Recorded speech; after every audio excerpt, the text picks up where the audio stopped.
मेरे हिसाब से किसी भी चीज़ को सीखने का जो सबसे इम्पोर्टेंट और जो सबसे चैलेंजिंग फेज़ होता है, वो होता है पहला फेज़ जब आप उसको लिटरली सीखना स्टार्ट करते हैं। और उससे भी ज़्यादा चैलेंजिंग होता है तब जब आप उसको प्रोफ़ेशनली करते हैं। क्योंकि जब तक आपको उस काम के पैसे नहीं मिल रहे हैं, आपकी जो एक्सपेक्टेशंस होती है खुद से और दूसरों से बहुत कम होती है। लेकिन जब आपको उस काम के पैसे मिलने लगते हैं, तो डायनामिक्स पूरा चेंज हो जाता है। अगर हम बात करें आईटी में, तो कोडिंग के साथ भी कुछ ऐसा ही होता है। जब आप कोडिंग करना स्टार्ट करते हो, तो आपको चैलेंजेस आते हैं।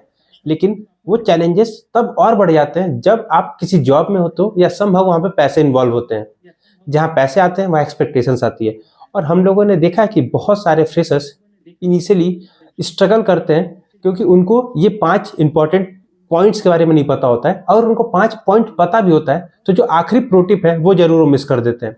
तो इस वीडियो में हम देखेंगे कि आपको एज ए जूनियर इंजीनियर कौन-कौन सी गलतियाँ नहीं करनी चाहिए और कैसे आपका जो करियर होगा वो स्मूथ हो सकता है। तो इस वेमेंचर इनसाइट के वीडियो को स्टार्ट करते हैं इस इंट्रो के बाद से।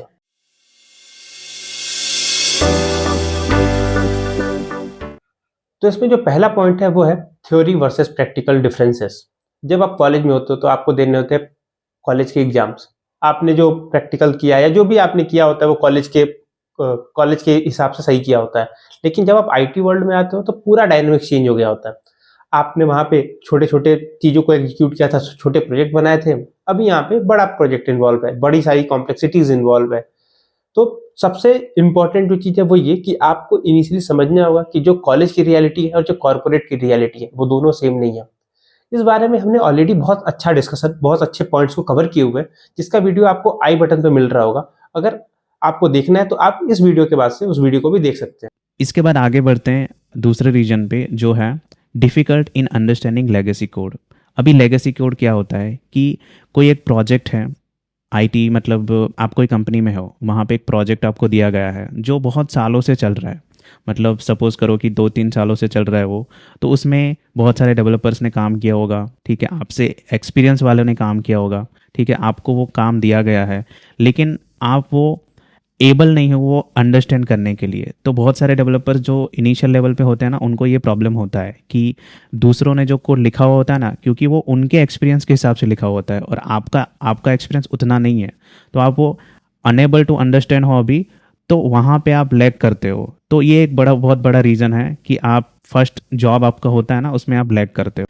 इसके बारे में हमने एक डिस्कशन कवर किया है, तो ये आई बटन पे हम लिंक डाल देंगे उसका, तो वो भी आप इस वीडियो के बाद देख सकते हैं। जो थर्ड पॉइंट है वो है poor time and task management. Even the most of the experiences, जिनको काफ़ी अच्छा एक्सपीरियंस है, जिन्होंने 5 साल 10 साल भी कोड लिखा है, उनको भी नहीं पता कि टाइमलाइन कैसे दिया जाए। तो आप एज अ फ्रेशर हो तो इसको एज ए चैलेंज है, बट इसको एक्सेप्ट ही कर लो कि मैं शायद उतने अच्छे से टाइम फ्रेम को मैनेज नहीं कर पाऊंगा। मेरे से जो भी मेरे से टाइमलाइन मांगी जाएगी उसमें गलतियां होंगी। ये एक्सेप्ट करके इसको सुधारने का ट्राई करते हैं। और जो दूसरी बड़ी चीज़ है, कभी भी भले आप एस अंडर कमिट करके ओवर डिलीवर करना इज गुड, ना कि ओवर कमिट करके अंडर डिलीवर करना। तो ये एक चीज है जो आई थिंक आपको ध्यान रखनी चाहिए। जब भी आप अपने कैरियर को स्टार्ट करते हो तो आप हमेशा कमिट ज्यादा करने से पहले डिलीवर ज्यादा करने की सोचना, ना कि कमिट तो ज्यादा कर दिया अभी डिलीवर कम कर रहे हैं। इसका उल्टा ही ज्यादा सही रहेगा कि कमिट कम करो, डिलीवर ज्यादा करो। आई थिंक ये बहुत इंपॉर्टेंट पॉइंट है। और अगर आपका ऐसा कमेंट आता है, क्योंकि हम एक वीडियो इस पे कर सकते हैं पूरा डिटेल कि how to give up nearly perfect timeline, क्योंकि परफेक्ट टाइमलाइन तो कुछ नहीं होता है, बट एक नियरली परफेक्ट टाइमलाइन हम कैसे दे सकते हैं, उसके बारे में आप एक डिस्कस कर सकते हैं। इसके बाद आगे बढ़ते हैं हमारे अगले पॉइंट के ऊपर जो है lack of communication and team collaboration. अब इसका मतलब क्या है कि लैक ऑफ कम्युनिकेशन, कि आप एक प्रोजेक्ट में हो, वहाँ पे एक टीम है, उसमें आपको डेली कम्युनिकेशन करना पड़ेगा, क्योंकि आपके टास्क आपके प्रोजेक्ट मैनेजर आपको देंगे, ठीक है, या फिर आपको कोई आपका सीनियर हो सकता है, वो आपको टास्क देगा, ठीक है, उससे आपको कम्युनिकेट करना पड़ेगा। आपको कोई लैक ऑफ अंडरस्टैंडिंग है तो आपका कम्युनिकेशन उसमें बहुत मैटर करता है।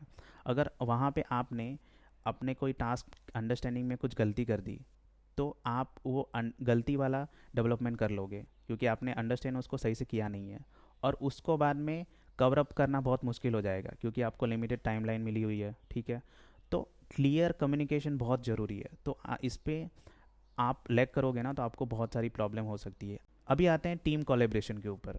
तो टीम कोलैबोरेशन समझने से पहले ना ये समझना पड़ेगा कि ये आप काफ़ी कुछ डिपेंड करता है आपके पर्सनालिटी पे कर कि आपको टीम में काम करना पसंद है या सोलो में काम करना पसंद है। लेकिन कॉर्पोरेट वर्ल्ड में आपको जो भी पसंद है तो आपको वो प्रोजेक्ट के हिसाब से चलना पड़ेगा, क्योंकि मोस्ट ऑफ द केसेस में सोलो प्रोजेक्ट नहीं मिलेंगे, आपको टीम में ही मिलेंगे। तो आपको वो सारी चीज़ें सीखनी पड़ेंगी। अगर आप सोलो प्लेयर भी हैं ना, आपको सोलो काम करना पसंद है, तो भी आपको वो करना पड़ेगा कि आप टीम में एज अ टीम कैसे काम किया जा सकता है। आपको आपका पर्सनालिटी ऐसा हो सकता है कि मेरे को अकेला ही चाहिए, मेरे को अकेला ही करना है, लेकिन वैसा नहीं चलता। तो आपको वो डेवलप करनी पड़ेगी चीज़ें। ठीक है, तो ये एक लैक ऑफ मतलब टीम कोलैबोरेशन या कम्युनिकेशन आपको बहुत बड़ा प्रॉब्लम दे सकता है, तो इस पे आप काम करना स्टार्ट करिए। और ये सब करने के बाद आखिरी में है डिबगिंग। डिबगिंग मतलब क्या? आपके करंट फ्लो में बग होंगे, होने ही वाले हैं ये तो। आप उसको कैसे निकालते हो? दैट प्रोसेस नोन है डिबगिंग, कि आपके पास एक बगी कोड मिल गया या आपने कुछ बग इंट्रोड्यूस कर दिए, आपको एक सिस्टम स्मूथ बनाना है। तो स्मूथ सिस्टम बनाने के लिए जो सबसे इंपॉर्टेंट एस्पेक्ट है वो है कि सिस्टम के अंदर फ्लॉलेस चले, सिस्टम फ्लॉलेस चले, उसके अंदर से आपको बग हटाना पड़ेगा। अभी बग समटाइम्स क्या होता है कि बग आपको नहीं पता है, समवन कोई और रिपोर्ट कर रहा है, आप वहां बैठो, आप टास्क को नैरो डाउन करते जाओ, उस पर्टिकुलर फीचर को नैरो डाउन करो और उसको डिबग करो। तो डिबग कैसे करना है, that is a separate art, but आपको ये समझना पड़ेगा कि डिबगिंग मतलब आपके पास जो भी करंट कोड में वो जो भी फ्लॉ है, उस फ्लॉ को आपको हटाना है और उसको आपको बग फ्री करना है। तो that is the fifth step. अब इसके बाद जो हमने बात किया था आपसे कि हम एक प्रो टिप देंगे, that pro tip is the, मेरे हिसाब से मिस, हमारे पास जो अंडरस्टैंडिंग होती है, लेट्स से मैं अभी जा रहा हूँ कॉलेज के अंदर, मैं कॉलेज में था, मैं कॉलेज से भी कॉर्पोरेट के अंदर जा रहा हूँ।